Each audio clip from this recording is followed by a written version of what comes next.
7h, 10h sur Radio Courtoisie, suivez la ligne droite. Ouais, non mais de temps en temps il y a un jingle comme ça qui vient nous casser dans notre conversation, mais c'est pas grave Arnaud. Aujourd'hui, Vendry, vous allez nous parler de votre enquête sur le bois de Boulogne publiée dans Valeurs Actuelles cette semaine. Pourquoi ce choix ? Déjà parce qu'on a tous en tête l'histoire tragique de Philippine, le noir de Carlan, qui était étudiante à l'université Paris-Dauphine, vous savez, à 19 ans. Après les cours, elle voulait se promener au bois de Boulogne.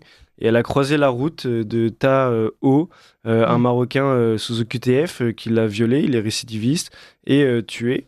Et après l'histoire de Philippine, quelques jours plus tard, il y a eu celle aussi de Jeanne, qui a été agressée sexuellement dans le bois de Boulogne. Alors Jeanne, nous, on l'a rencontrée à Valeurs Actuelles. On l'a rencontrée, c'est une femme de la trentaine. Elle est d'origine chinoise, elle a eu les papiers français il y a 12 ans. Et elle nous a parlé, elle nous a offert un témoignage assez hallucinant où elle nous raconte sa vision de la France, sa vision de l'insécurité aussi. Et puis elle nous explique que l'immigration est tout le temps, souvent, en majorité, le fait d'une immigration qui n'est pas la même que la sienne, visiblement, donc à comprendre celle d'Afrique. Et donc, en réunion de rédaction, on en a parlé à Valeurs Actuelles. Et on m'a dit, écoute, Vendry, on parle tout le temps du bois de Boulogne en ce moment. Il faut que tu ailles là-bas pour faire un reportage. Donc, au début, forcément, certains collègues se sont marrés.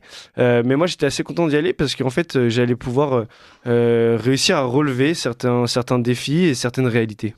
Alors, qui croise-t-on là-bas, justement, au bois de Boulogne ? On croise beaucoup de monde, déjà, c'est assez hétéroclite. Déjà, il est situé dans le triangle d'or, un peu entre Levallois-Perret, le chic 16e arrondissement, c'est juste à côté d'ici, et Boulogne-Billancourt. Et donc, en effet, il y a énormément de populations hétérogènes. D'abord, il y a la grande bourgeoisie. La grande bourgeoisie qui est attirée par toutes les concessions sportives, comme le tir au pigeon et le polo de Paris, ou encore le restaurant La Cascade. Et puis aussi se mêlent beaucoup de familles nombreuses au jardin d'acclimatation, ainsi que beaucoup de sportifs et de riverains. Alors bien sûr, il y a aussi les étudiants de Paris-Dauphine, comme l'était Philippine, et puis il y a aussi les prostituées qui travaillent là-bas, et puis évidemment leurs clients. Et leurs clients, souvent, ce sont des petites frappes venues des banlieues parisiennes qui sont dans la misère sexuelle et donc qui arrivent en bande de 2 ou 3 jeunes. Ah ouais. Il doit y avoir un ras-le-bol de la part des habitants, non ? Oui, et d'ailleurs, la première personne que j'ai croisée, que j'ai interviewée là-bas, c'est, alors je sais plus comment elle s'appelle, je crois Catherine, voilà, elle a la cinquantaine et elle promenait son malinois.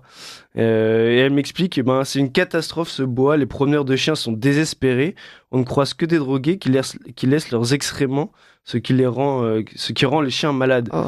Et puis elle ajoute, j'ai choisi d'habiter à Neuilly pour pouvoir promener ma chienne ici. Résultat, je n'y vais pas la journée parce que le soir, j'ai peur. J'essaie de revenir le moins souvent seul. Et puis elle s'en va et elle crie de loin, diffusée à fond, cet endroit est un enfer. Don't act, je suis ici pour en parler. Merci d'être là pour en parler. C'est quoi le quotidien des prostituées au bois de Boulogne ? Le quotidien des prostituées, c'est d'abord la violence. Alessandra est prostituée, elle fait le métier le plus vieux du monde. Je l'ai croisée sur les bords de route et puis le temps d'une cigarette, elle me raconte un peu son quotidien justement. Elle me dit j'ai 3 enfants et la vie à Paris est très chère.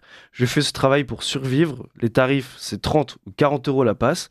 Et en général, ça dure 10 minutes. Mais il n'y a pas beaucoup de clients.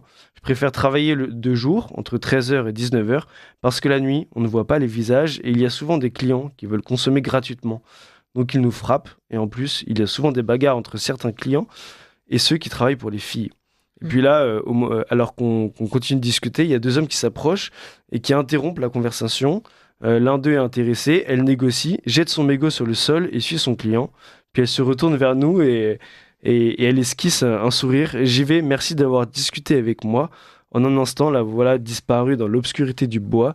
Et donc, en fait, son témoignage veut dire beaucoup. Déjà de la violence, parce qu'il y a des filles qui travaillent en indépendant et d'autres qui travaillent sous l'égide de proxénètes.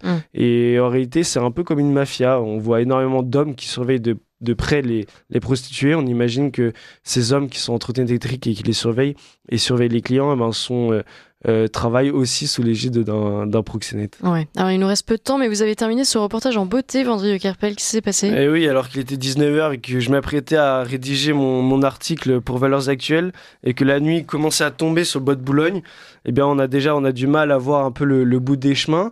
Puis il y a un homme derrière moi qui tout de noir vêtu, qui semble drogué, qui s'élance sans raison apparente et qui dit nique ta mère, gros fils de pute. Sympa. Donc on a compris, le mec voulait en découdre alors que je ne le connaissais ni d'Adam ni d'Ève, pardon, je ne lui avais toujours pas parlé. Et puis il titube et donc j'ai tracé mon chemin. Mais voilà, cet homme, il correspond beaucoup au signalement que font les femmes qui se font agresser dans ce bois. Il aurait pu être récidiviste, ça se trouve c'était l'agresseur de Jeanne, mais ça, nous n'en saurons jamais, Maud. En tout cas, ça illustre parfaitement le thème de votre enquête. Merci beaucoup, Vendry Le Guerpel, d'être venu nous en parler. On rappelle à nos éditeurs que cette enquête est dans le Valeurs Actuelles, sortie cette semaine. Donc on vous invite à évidemment vous procurer le dernier Valeurs Actuelles. À très bientôt, Vendry Le Guerpel. À bientôt, Maud.